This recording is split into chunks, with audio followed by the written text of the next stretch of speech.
Okay, so topic of the day is indicator diagram. ठीक है, तो अभी तक हम लोग पिछले लेक्चर से अभी तक देखे हैं तो हम लोगों ने वर्क डन के बारे में बात किया ऑफ बायोगैस, ठीक है, या ऑन अ गैस या बायोगैस, राइट। हम लोगों ने वर्क डन के बारे में बात की। हम लोगों ने फर्स्ट लॉ ऑफ थर्मोडायनेमिक्स पढ़ा, जिसमें हम लोगों ने ये भी पढ़ा कि du which is nothing but internal energy of a particular gas molecule, dq the amount of heat you are supplying और टेकिंग इट आउट। तो इन सब के बीच में क्या कोरिलेशन है, हम लोगों ने उसके बारे में बात की। उनमें सबसे इंपॉर्टेंट चीज जो अभी तक हम लोग पढ़ चुके हैं वो यही पढ़ा था कि dw का मतलब होता है pdv। सही है। Work done bye a gas is nothing but pressure into change in volume. मैंने आप लोगों को लास्ट लेक्चर में बेसिक बात ये बताई कि कभी भी चेंज इन वॉल्यूम अगर पॉजिटिव है, मतलब सिलेंडर एक्सपैंड हो रहा है, एक्सपेंशन हो रही है, तो इसका मतलब आप पॉजिटिव चेंज लेकर आ रहे हैं वॉल्यूम में, which implies so therefore dw भी क्या होगा, पॉजिटिव होगा। सिमिलरली अगर dv चेंज इन वॉल्यूम, ये पहली चीज, ये दूसरी चीज, अगर चेंज इन वॉल्यूम नेगेटिव है, मतलब एक गैस सिलेंडर कंप्रेस हो रहा है, पिस्टन अरेंजमेंट को कंप्रेस कर रहे हो, तो अगर वो कंप्रेस हो रहा है तो उस कंडीशन में हम लोग क्या करेंगे, मैं लिख देता हूं। अगर कंप्रेशन हो रहा है तो हम लोगों ने पढ़ा कि वर्क डन नेगेटिव होगा, work done negative, work done positive, that's it. ठीक है, ये बेसिक फंडामेंटल हम लोगों ने सो फार पढ़ा। अब इंडिकेटर डायग्राम क्या कहता है, कहता है यार यही थर्मोडायनेमिक प्रोसेस। मैंने आप लोगों को एक और चीज लास्ट लेक्चर में बताया था कि कभी भी किसी गैस के बारे में बात कर रहे हैं तो कोई भी गैस 3 पैरामीटर से जज होती है, प्रेशर, वॉल्यूम एंड टेम्परेचर। जैसे कोई भी लीनियर मोशन हम लोग बात करते थे तो हम लोग कोऑर्डिनेट बनाते थे, X axis, Y axis, Z axis. वैसे ही हम लोग यहाँ पर एक किसी गैस के कोऑर्डिनेट बनाए तो वो 3 कोऑर्डिनेट क्या बनते हैं, प्रेशर, वॉल्यूम और टेम्परेचर। इंडिकेटर डायग्राम क्या कहता है, ये कहता है, देखिए जितने भी आप लोग थर्मोडायनामिक क्वेश्चंस देखेंगे फ्यूचर में भी, याद रखिएगा, समझिएगा इस बात को कि हमेशा प्रेशर वॉल्यूम का एक ग्राफ से डिफाइन किया जाता है चीजों को। So, अगर मैं इंडिकेटर डायग्राम को डिस्क्राइब करूं तो वो और कुछ नहीं बल्कि प्रेशर और वॉल्यूम के बीच का एक पर्टिकुलर ग्राफ है। यहाँ प्रेशर दिया हुआ है, यहाँ वॉल्यूम दिया हुआ है, ठीक है, प्रेशर और वॉल्यूम का एक पर्टिकुलर ग्राफ है। अब वाई एक्सिस में क्या है, P, that is pressure. X axis में क्या है, V, वॉल्यूम। तो अगर मैं कोई ग्राफ डिफाइन करूं, लेट्स से मैं ऐसा कोई ग्राफ बनाता हूं, पॉइंट 1 से लेकर पॉइंट 2 तक। तो अगर मैं प्रोसेस देख रहा हूं 1 से 2 जा रहा है ना, आप जरा ये बात देखिए, इनिशियल वॉल्यूम ज्यादा है ना, am I right? Initial volume ज्यादा है, नहीं, नहीं बोलेंगे, गलत बोल रहा हूं तो। इनिशियल वॉल्यूम कम है, V1 जो है वो कंपैरेटिवली कम है, जो फाइनल वॉल्यूम पे पहुंच रहा है वहां पे V2 जो है वो कंपैरेटिवली ज्यादा है, करेक्ट है। तो एक्सपेंशन हो रही है तो उसका मतलब क्या हुआ, चेंज इन वॉल्यूम पॉजिटिव है, V2 माइनस V1, ये वैल्यू एक पॉजिटिव आंसर आएगा। पॉजिटिव आंसर आएगा तो वर्क डन भी पॉजिटिव आएगा।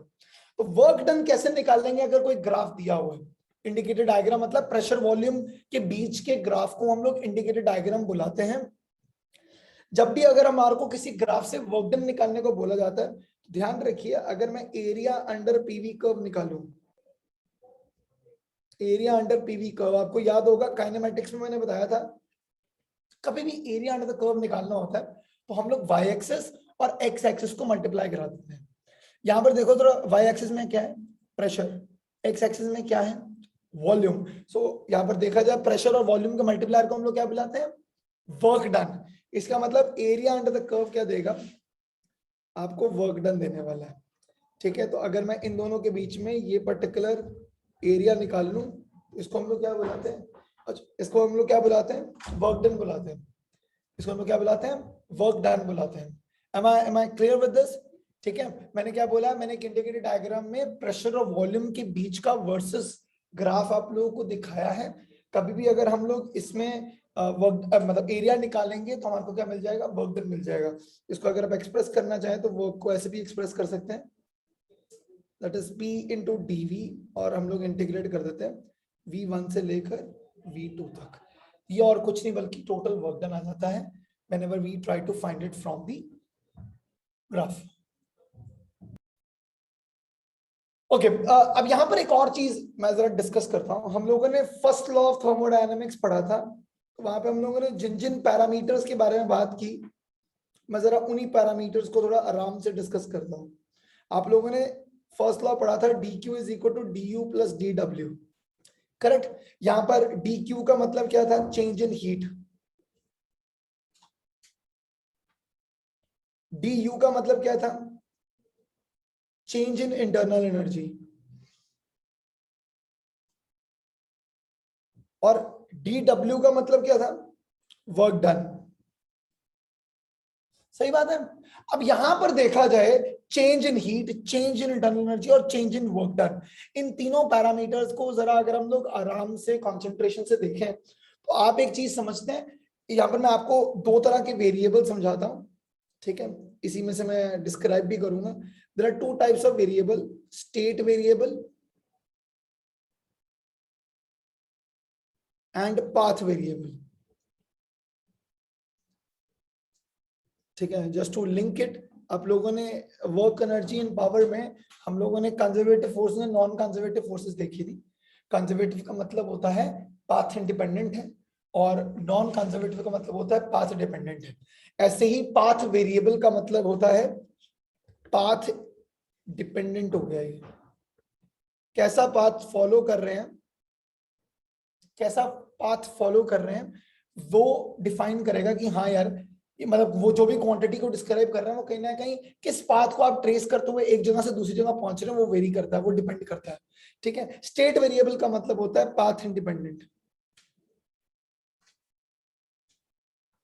पाथ इंडिपेंडेंट मतलब only initial and final position matters, या फाइनल स्टेट मैटर्स। पोजीशन नहीं लिखते, स्टेट लिख देते हैं। एकदम सही बात है, हमें सिर्फ इनिशियल और फाइनल पोजीशन के बारे में देखना है, ठीक है। जैसे कि अब इसमें कौन स्टेट और इन तीनों क्वांटिटीज में देखा जाए तो कौन स्टेट और कौन पाथ वेरिएबल है। देखो मैं आपको समझाता हूं और मैं इसकी एक्सप्लेनेशन थोड़ी देर में दूंगा भी कि कैसे हो रहा है, क्यों डिक्लेयर कर रहा हूं। देखो मेरी बात समझो, there is nothing like a particular temperature. कभी भी हम लोग ऐसे नहीं बोल सकते ये 2 डिग्री सेल्सियस है। आप अगर 2 डिग्री सेल्सियस बोलते हो तो आप बोलते हो in reference to the freezing point, है ना। फ्रीजिंग पॉइंट क्योंकि पानी का 0 डिग्री है तो आप बोलते हो कि हाँ उससे 2 डिग्री ऊपर है ये, तो आप हमेशा कंपेयर करते हो। तो इसका मतलब अगर कंपैरिजन पॉइंट नहीं होगा तो there is nothing like temperature, है ना। कोई ऐसी क्वांटिटी है ही नहीं, कोई टेम्परेचर नाम की कोई चीज नहीं है।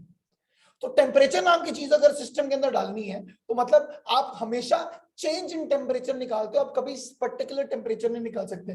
दिस वाज द रीजन मैंने केटीजी में भी बोला था, कभी भी आप इंटरनल एनर्जी का फॉर्मूला लिखते हैं तो आप लिखते हैं F/2 nRT।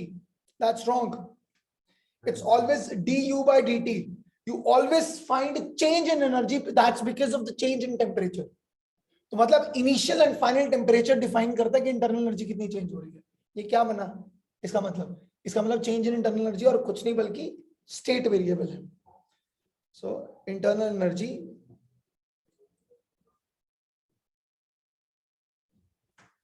Is a state variable, whereas heat and work done both are path variables। अब यहां पर ना ये जैसे ही मैं बोलता हूं ना थोड़ा कंफ्यूजन शुरू होता है। इसका मतलब पाथ डिपेंडेंट हो गया। हमारे दिमाग में आता है कि एक मिनट मैकेनिक्स में तो वर्क डन किया था, तो हम लोग हमेशा डिस्प्लेसमेंट देखते थे, तो इनिशियल एंड फाइनल पोजीशन निकाल के आंसर निकाल देते थे। तो वो तो फिर उस कंडीशन में ये तो फिर स्टेट वेरिएबल होता था, initial state and final state. लेकिन एकदम से सडनली वो थर्मोडायनेमिक्स में आते ही there is sudden change in the internal flow. तो ये कैसे हो गया? तो मैं इसका दूंगा आप लोगों को एग्जांपल बड़े आराम से कि कैसे आपको मैं डिफाइन करके दूंगा कि कैसे वो पाथ वेरिएबल है, किस तरीके से ये पाथ वेरिएबल है, ठीक है। सो आई डिस्कस इट, इसको नोट कर लीजिए, ठीक है। तो अब इस कंडीशन में मैंने आप लोगों को बताया दो चीजें अभी तक सोफार इस लेक्चर में हम लोग क्या क्या सीखे हैं। एक सीखे हैं कभी भी पीवी कर्व इंडिकेटर डायग्राम दिखता है तो उसका area under the curve work done है। दूसरी चीज हम लोग ये सीखे हैं कि work done and heat energy path variable है और इंटरनल एनर्जी स्टेट वेरिएबल है। अब यहाँ का वर्क डन जो मैंने अभी थोड़ी देर पहले बात की कि थर्मोडायनामिक वर्क डन और मैकेनिक्स के वर्क डन में फर्क है। Thermodynamic work done state sorry path variable है, वहीं मैकेनिक्स का वर्क डन स्टेट वेरिएबल कहलाता था। ठीक है, तो ऐसा क्या हो गया, चलिए इस बात को समझते हैं। तो पहली बात है, अब अगर मैं यहाँ पर देखूं, I'll draw two diagrams and you'll understand how it is path variable। ठीक है, मान लीजिए केस नंबर 1 डिस्कस करते हैं। एक ग्राफ बनाता हूं पीवी का। ठीक है, कुछ भी ले लो, मैं पॉइंट 1 से लेकर पॉइंट 2 तक जा रहा हूं किसी भी बात से। तो मैं इस तरीके से आ रहा हूं, पॉइंट 1 से 2 जा रहा हूं। तो यहां पर अगर मैं एरिया अंडर द कर्व निकालूं तो वो क्या आएगा, पॉजिटिव आएगा कि negative? Area under the curve क्या आएगा? नहीं, पॉजिटिव, क्योंकि आप देखिए ना, इनिशियल वॉल्यूम और फाइनल वॉल्यूम देखो हमेशा ग्राफ में, हमेशा इनिशियल वॉल्यूम और फाइनल वॉल्यूम देखो। So final volume is greater then initial volume. ठीक है, so final volume is greater then initial volume, so therefore change in volume is positive. That means expansion हो रहा है। इस एक्सपेंशन का मतलब है वर्क डन जो है वो पॉजिटिव है। समझ में आ रहा है? सो 1 से 2 जा रहा हूं तो उस कंडीशन में पॉजिटिव वर्क डन आ रहा है। ये जो एरिया अंडर द कर्व है ये पॉजिटिव वर्क डन देगा।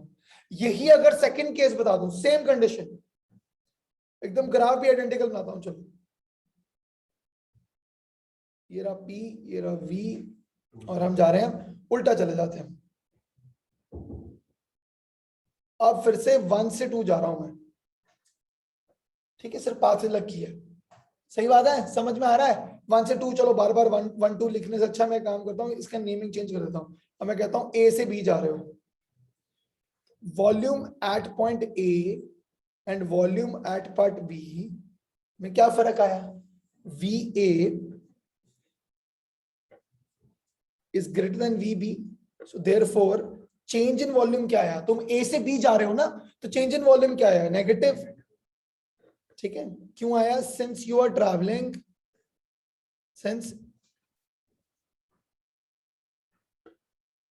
since the graph indicates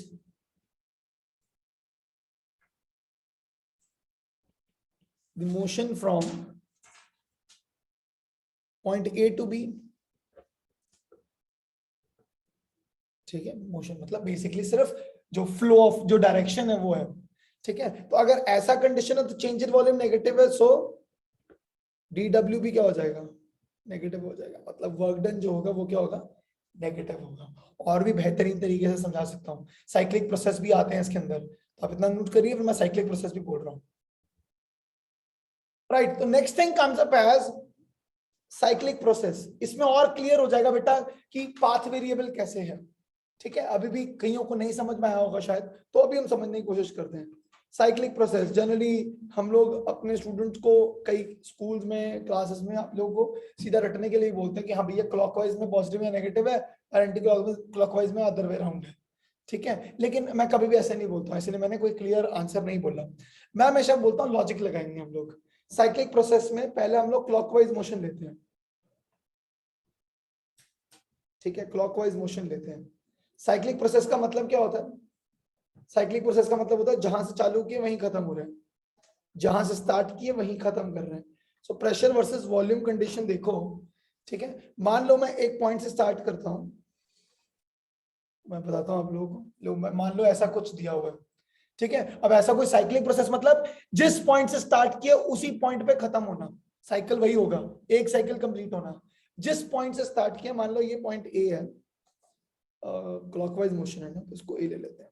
ये पॉइंट ए है और ये पॉइंट बी है। सही है, चलो एक काम करता हूं, बेटर है ए बी, इसको सी लिख देते हैं और इसको डी लिख देते हैं। ए बी सी डी, ये हमारे पास एक प्रोसेस है। A to B, B to C, C to D, D to A वापस आ रहा है।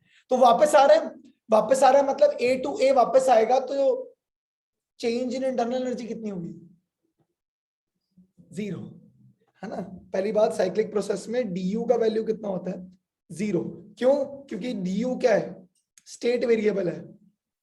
तो आप देखो इनिशियल और फाइनल स्टेट तो सेम पोजीशन पे है। अगर initial and final state same है तो इसका मतलब du क्या हो जाएगा? 0। सो पहली बात, साइक्लिक प्रोसेस में हमेशा याद रखना है कि चेंज इन इंटरनल एनर्जी हमेशा 0 रहती है। ठीक है, अच्छा अभी भी लेकिन वो फंडा तो समझ नहीं आया। अब दोबारा बोल रहा हूँ, कभी भी क्लॉकवाइज मोशन आता तो हम बोलते हैं कि वर्क डन जो है वो पॉजिटिव है, एंटी क्लॉकवाइज होगा तो वर्क डन नेगेटिव है। मैं आपको क्लियर कर रहा हूँ, पर यार ये क्यों रटना है, लॉजिक क्या है वो जानना है। तो एक काम करते हैं, लॉजिकली समझते हैं। अगर मैं work done from A to B to C निकालूं, ठीक है, तो मैंने ये सेमी सर्कल बना दिया ए से सी तक, ठीक है। अगर इसका वर्क डन निकालूं तो कैसे निकलेगा, कैसे निकलेगा, ए बी सी का एरिया अंडर द कर्व निकाल लूं मैं।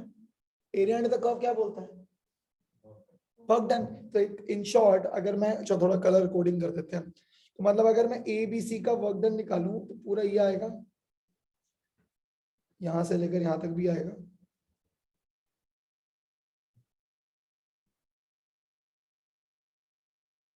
ये पूरा आएगा, सिर्फ सर्कल तक नहीं रिस्ट्रिक्ट रहा, पूरा होगा कवर, है ना। तो पूरा एरिया अंडर द कर्व आ गया। So A to B to C हमारे पास area under semi circle A B C है, ठीक है। वहीं अगर मैं वर्क डन निकालूं C to D to A, correct है ना, पूरा हो जाएगा प्रोसेस। सी से डी, डी से ए जाओ तो पूरा साइकिल कंप्लीट हो रहा है। तो सी डी ए के लिए अगर हम लोग वर्क डन निकालें तो उस कंडीशन में क्या हो जाएगा, सिंपल सी बात है, इसका वर्क डन कितना आएगा, ये नीचे शेडेड पोर्शन, सही बात है, नीचे शेडेड पोर्शन आ गया। तो अब रेड में आपको दिख रहा है, यही आ जाएगा एरिया अंडर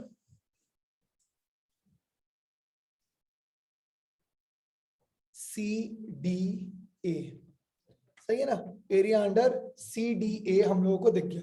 अब बहुत ही क्लियर बात यहां से समझ में आ रही है, वो क्या है कि आपको at the end of the day जब आप वर्क डन निकालेंगे तो ए बी सी, क्योंकि एक्सपेंशन हो रही है in process A to B to C, in process A to B to C,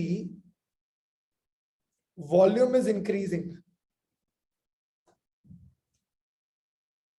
hence work done is positive, सही बात है। whereas in process C to D to A, है ना, C पॉइंट से A पॉइंट पे जाओ, क्या होगा, वॉल्यूम कम हो रहा है ना। ग्राफिकली देखेंगे प्लीज, वॉल्यूम एक्स एक्सेस है, अगर नहीं समझ में आ रहा तो अच्छे से देखते रहिए। आप जब पॉइंट ए पे थे, ए से बी गए हैं तो आप वॉल्यूम बढ़ाते हुए गए हैं, ये देखिए, अब वॉल्यूम एक्सपैंड करते हुए गए हैं, वॉल्यूम बढ़ेगा मतलब पॉजिटिव वर्क डन है। फिर आप सी टू डी टू ए गए हैं तो वॉल्यूम कम हो रहा है, एक्स एक्सिस में कम होता जा रहा है, कम होगा तो मतलब क्या हो गया, नेगेटिव है।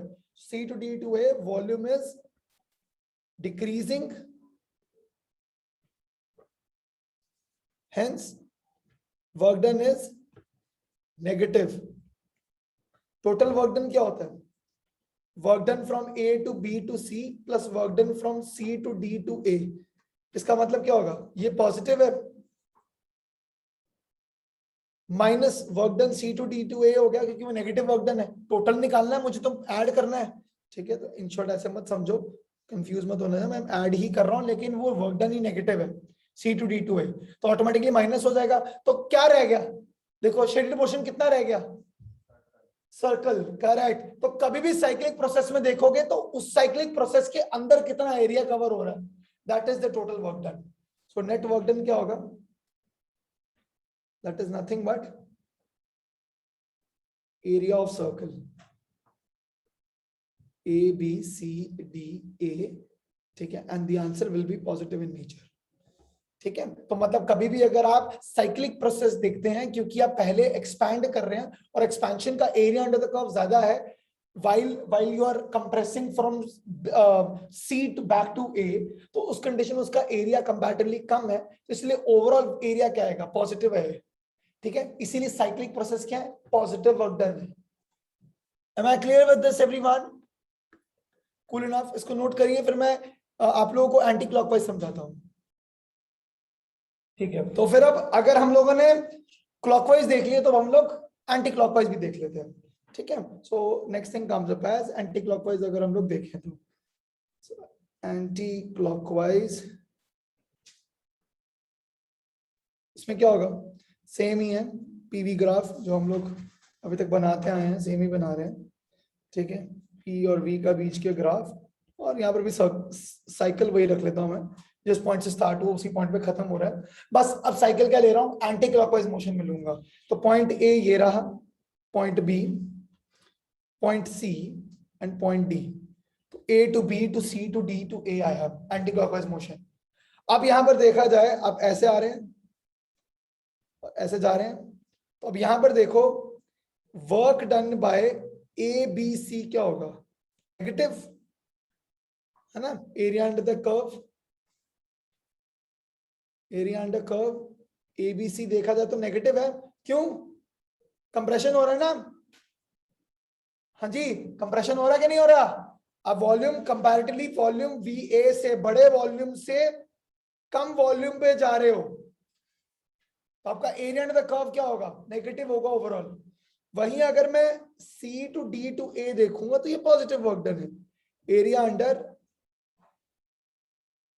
Under curve C D A, ठीक है। तो ओवरऑल क्या आया, जब हम लोग टोटल नेटवर्क डन निकालेंगे, नेटवर्क डन क्या आएगा, W A B C plus W C D A. अब आप जानते हो ये नेगेटिव है और ये पॉजिटिव है, ओवरऑल क्या होगा, since W A B C is greater than W C D A, क्योंकि एरिया अंडर द कर्व ज्यादा है ए बी सी की, तो इसका मतलब क्या होगा, वर्क डन नेट क्या आएगा, फिर से वही area of the circle, area of circle A B C D A,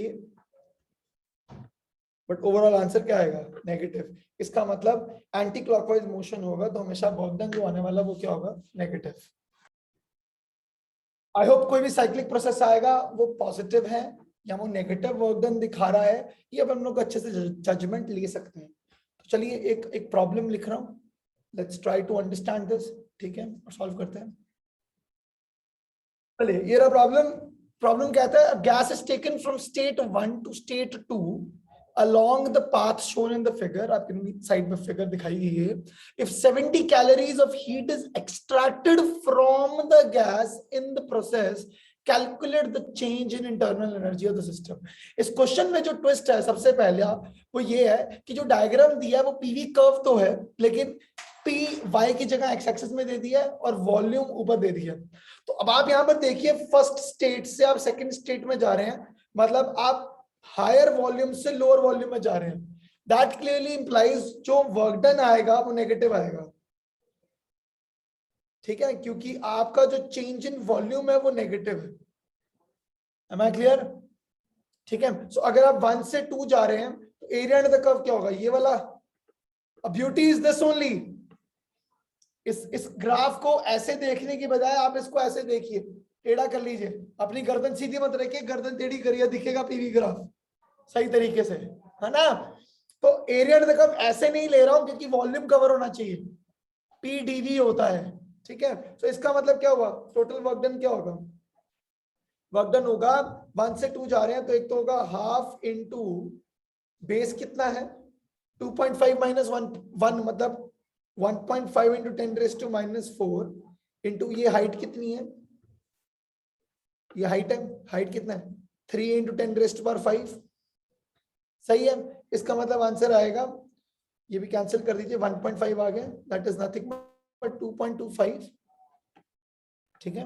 2.25 into 10 मतलब 22.5 आ गया, लेकिन ये काफी नहीं है क्योंकि एरिया ऑफ द कर्व में ये भी आने वाला है, ये वाला पार्ट भी, दिस वन, है ना। तो इसका मतलब एक तो वर्क डन आ गया, ये हम लोगों ने जो ट्राइंगल बेस पे निकाला है, और वर्क डन अगर हम लोग नीचे वाला रेक्टेंगुलर शेप भी निकाल लेते हैं वो कितना आएगा 1.5 into 10⁻⁻⁴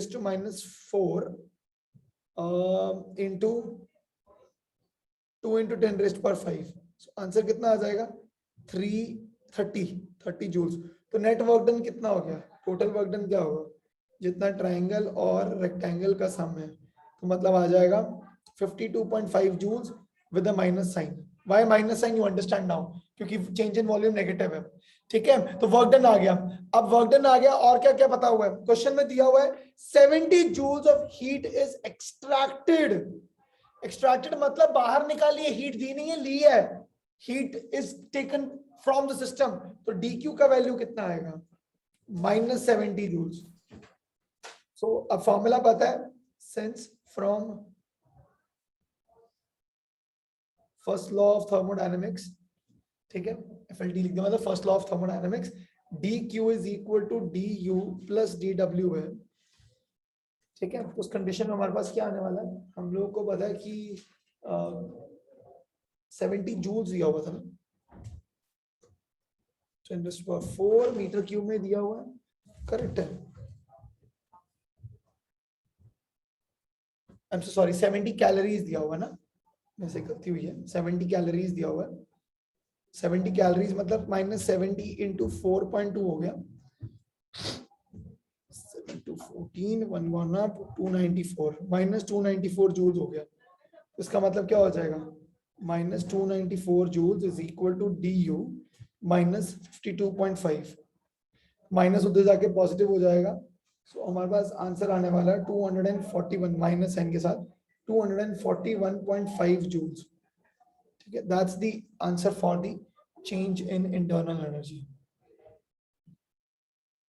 Okay, so question says a sample of 2 kg of monatomic helium is taken through the process ABC and another sample of 2 kg of same gas is taken through the process A, D and C. As shown in the figure, given molecular mass of helium is 4, okay, cool enough. What is the temperature of helium in each of states A, B, C and D? How much is the heat involved in each of the process A, B, C and A, D, C? चलिए समझते हैं, तो question को जरा ढंग से clear करते हैं।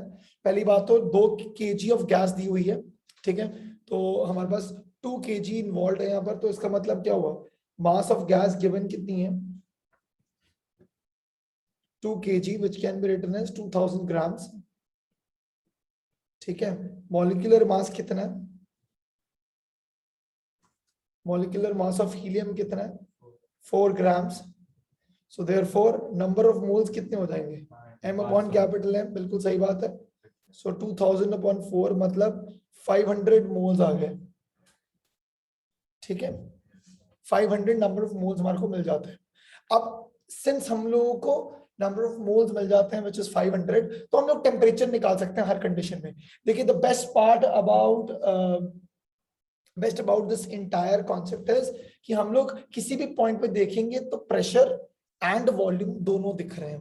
तो इसका मतलब है अगर मैं टेम्परेचर एट पॉइंट ए निकालूं तो आप एक चीज, चलिए मैं before I get on to that मैं एक सिंपल बात बताता हूं। सिंस हम लोग जानते हैं कि PV इज इक्वल टू क्या होता है, nRT, सही बात है। तो अगर यहाँ पर देखा जाए तो टेम्परेचर का फॉर्मूला क्या होगा, PV by NR, ठीक है। तो अगर मैं पहला condition temperature at point A निकालूं तो मैं लिखूंगा pressure at A, volume at A upon number of moles into R, ठीक है। अब R का वैल्यू कितना होता है, 8.314, ठीक है। मैं यहाँ पे ब्रैकेट में लिख देता हूँ R का वैल्यू क्या है, 8.314।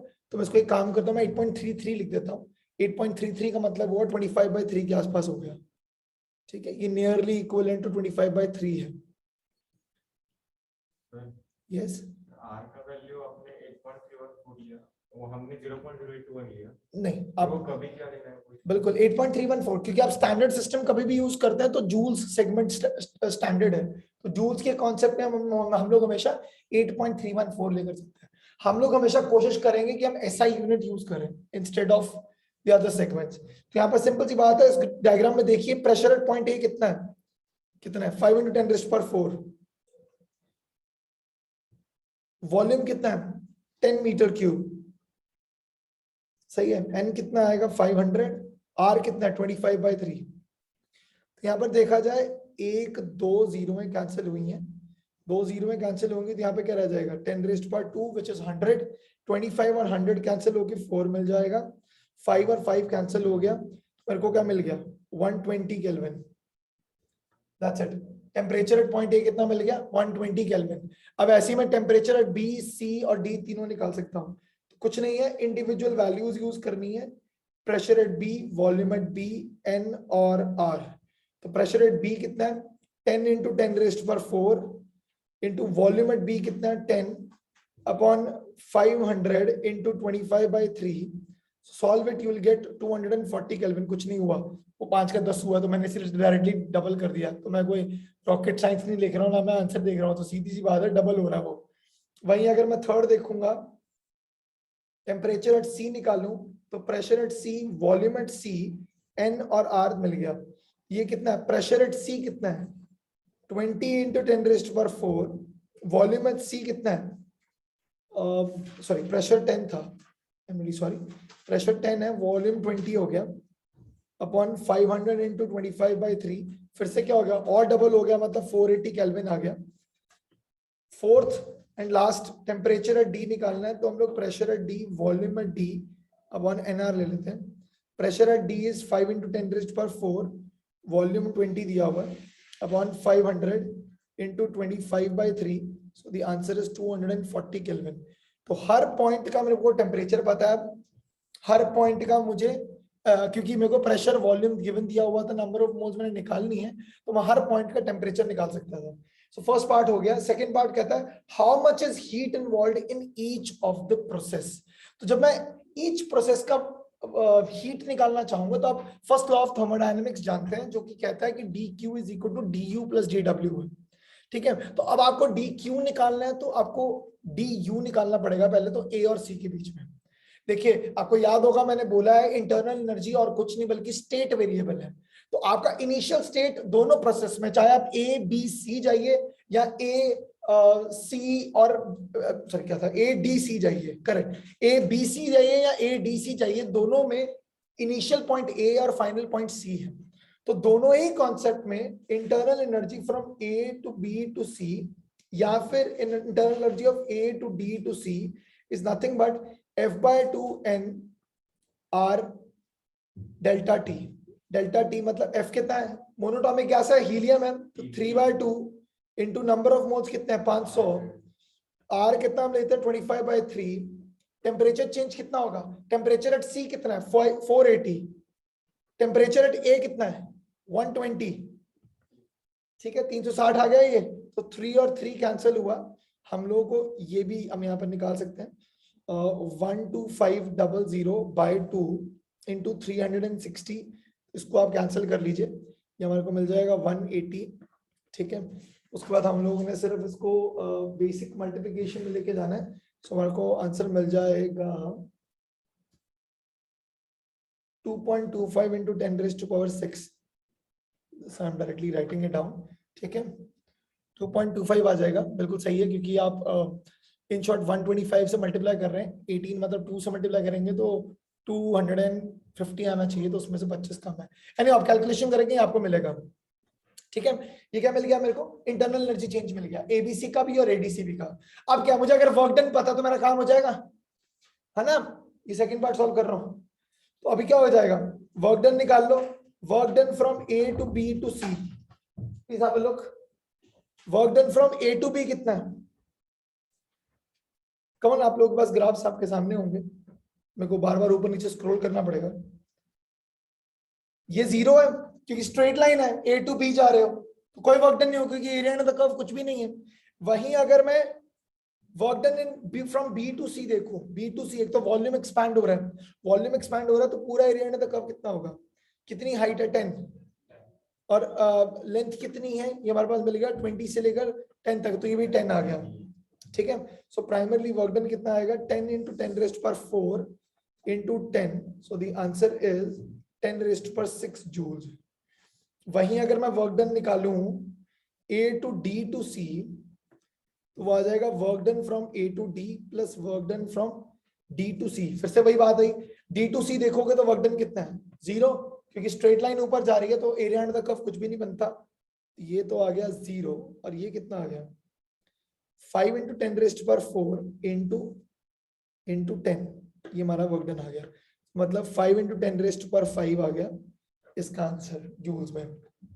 ठीक है, अब अगर मुझे क्या निकालना है? Delta Q from A to B to C, simple सी बात है, 2.25 into 10⁶ plus 10⁶, so answer is 3.25 into 10⁶ joules.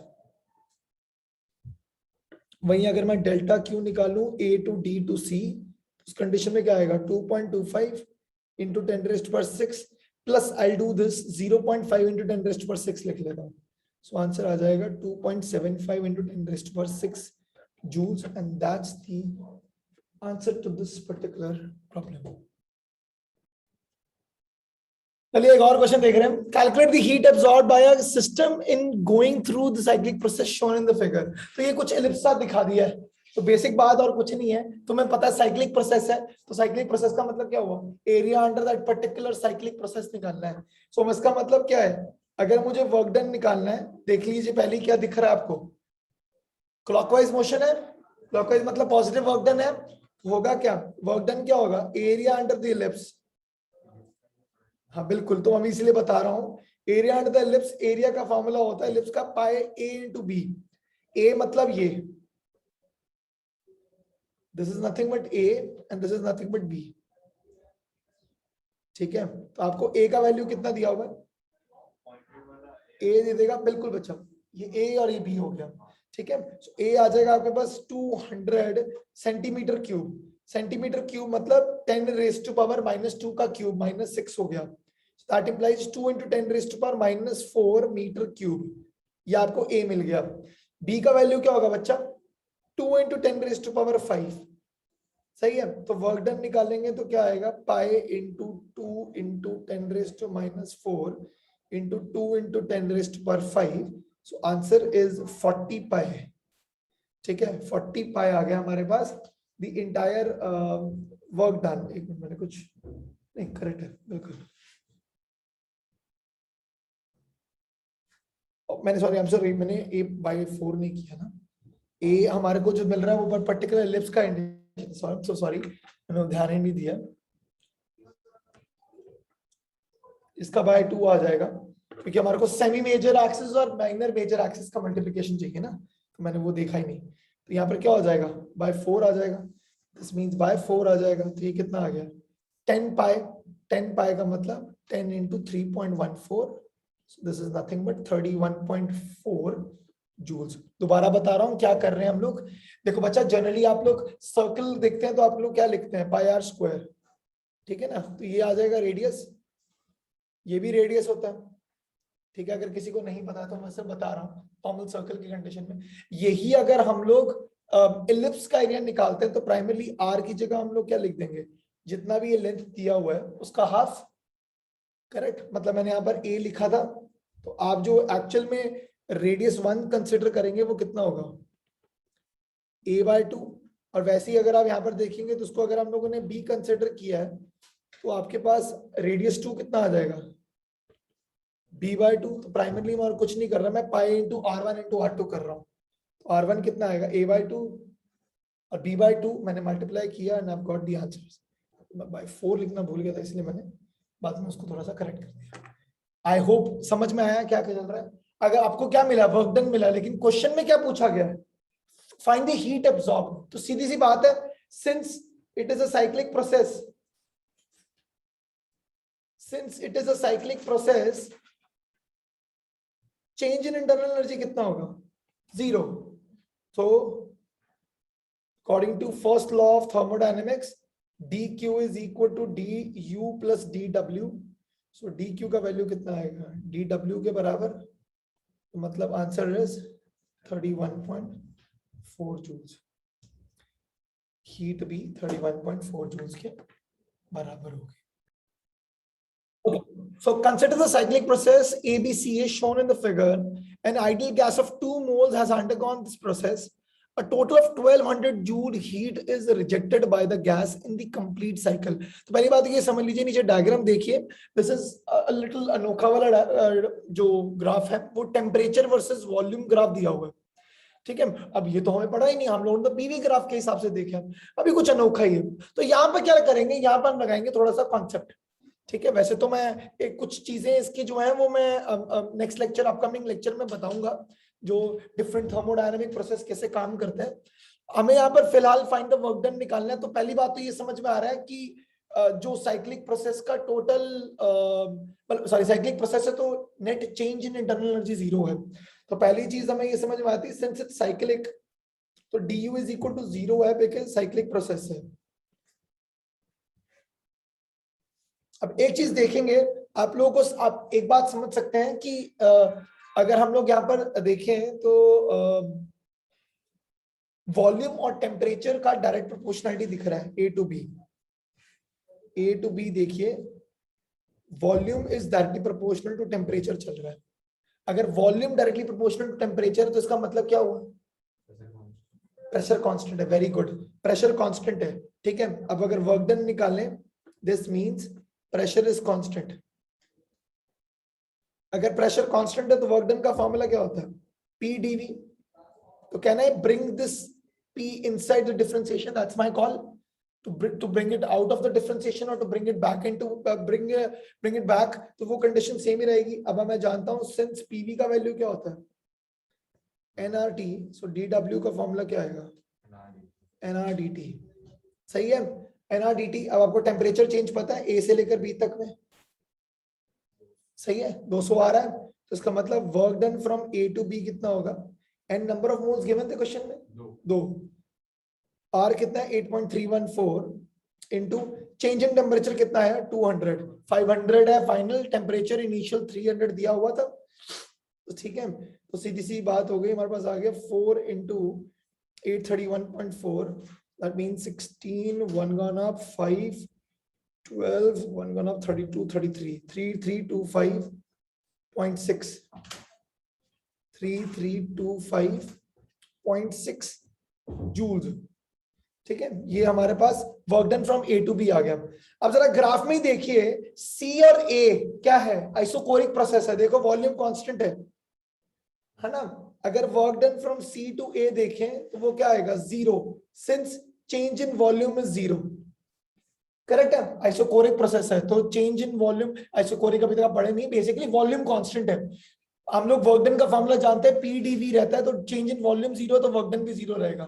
अब आपको एक कॉन्सेप्ट समझते हैं कि टोटल क्या होना चाहिए था, D Q of the entire cycle is equal to D U plus D W होना चाहिए, सही बात है। इसका मतलब डी यू 0 है तो D Q is equal to D W, ठीक है, सिंस डी यू इज 0 है ना, साइक्लिक प्रोसेस की वजह से। अब यहां पर देखा जाए तो डी डब्ल्यू का क्या फॉर्मूला आएगा, work done from A to B plus work done from B to C plus work done from C to A, सही है। तो अब डी क्यू आपको क्वेश्चन में दिया हुआ है, कितना दिया हुआ है, a total of 1200 joules is rejected by the gas, बाहर निकाली गई है, हीट बाहर निकाली मतलब माइनस 1200 जूल, है ना, ये आ गया। और डी डब्ल्यू और कुछ नहीं बल्कि क्या है, work done from A to B plus B to C plus C to A. तो हमारे को ए बी दिया हुआ है जो हम लोगों ने कैलकुलेट किया 3325.6 आई थिंक, राइट, हाँ 0.6 joules plus W B C पता नहीं, सी ए 0 है। सो इन शॉर्ट आंसर क्या आएगा, D Q is equal to D W which implies minus 1200 is equal to 3325.6 plus WBC। यहां से अगर हम लोग WBC निकालेंगे which is माइनस आके उधर प्लस होने वाला है, that is 4525.6 joules, that is the amount of work done in this particular scenario। यहाँ पर भी work done A to B जा रहा था ना, फाइनल टेम्परेचर पॉजिटिव ही था, एक्चुअली पॉजिटिव आना चाहिए, ठीक है चलेगा, ठीक है। तो ये हमारे पास सिनेरियो आ जाता है इंटायर स्ट्रक्चर का।